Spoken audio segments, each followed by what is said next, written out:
Let's compare the real physical probability and risk-neutral probability in the binomial tree model.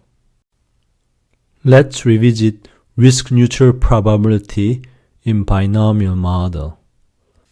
Recall that if the stock goes up or down and bond generates 1 plus R with risk-free rate R in the next timestamp, we defined a security phi 1 such that the payoff is 1 at upstate and 0 at downstate, and then phi 2 whose security's payoff is 0 at upstate and 1 in the downstate, phi 2 is such that 1 plus R phi 1 and 1 plus R phi 2 looks as if it's the probability of each state for hypothetical risk-neutral investor to value the option price or any derivative whose payoff is x1 or x2.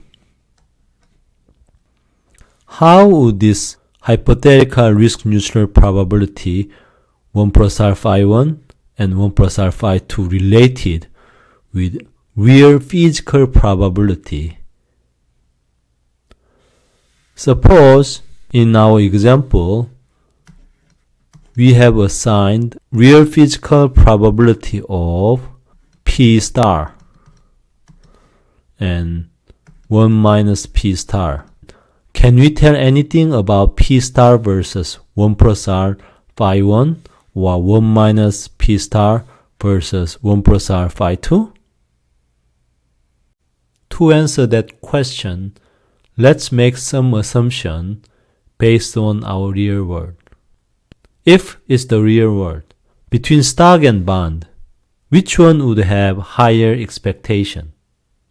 That is, between stock's physical expectation, which is P star times U plus 1 minus P star times D, versus the return of the bond or the expectation of the bond 1 plus R.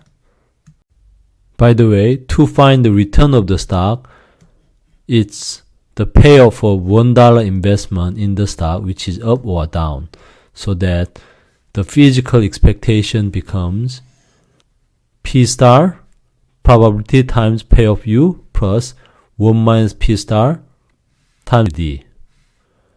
If we compare that with the return of $1 investment in bond, which is 1 plus R, it's likely that in the real world, investors prefer the stock to have higher return than the bond. Otherwise, everybody will just invest in the bond, not the stock.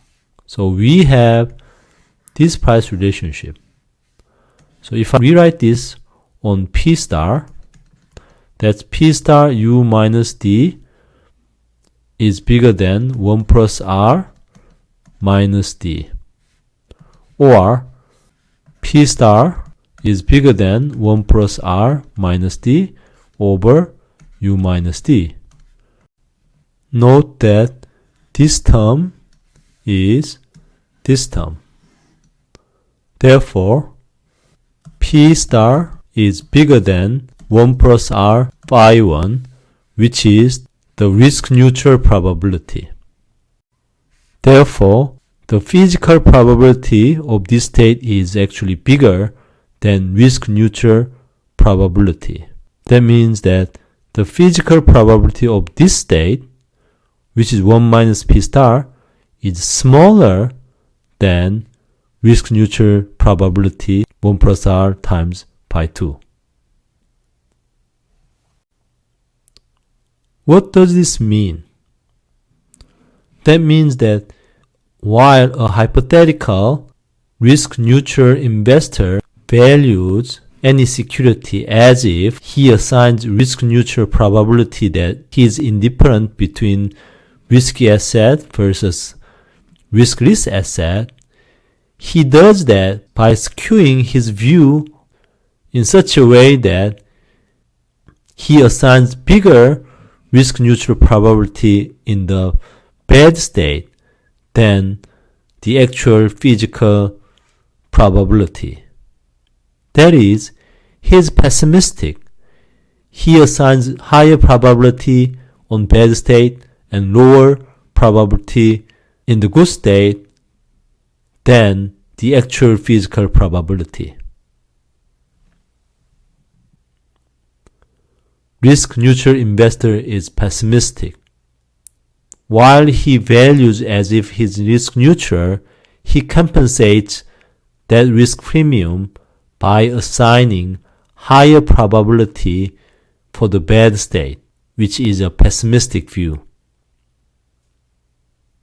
Therefore, while a neutral risk-averse investor requests risk premium by being risk-averse, a risk-neutral investor compensates for their risk premium by having a more pessimistic view than the physical probability of the world.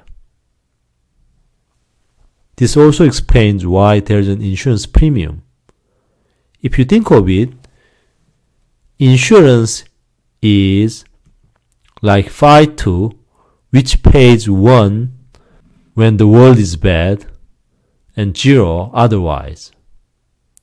If we compare Phi 1 and Phi 2 to the physical probability, we already discussed that the risk-neutral probability is higher in Phi 2 than the physical state, which is also the price of this insurance security. Therefore, people value insurance with insurance premium because it gives payoff when the world needs the consumption the most.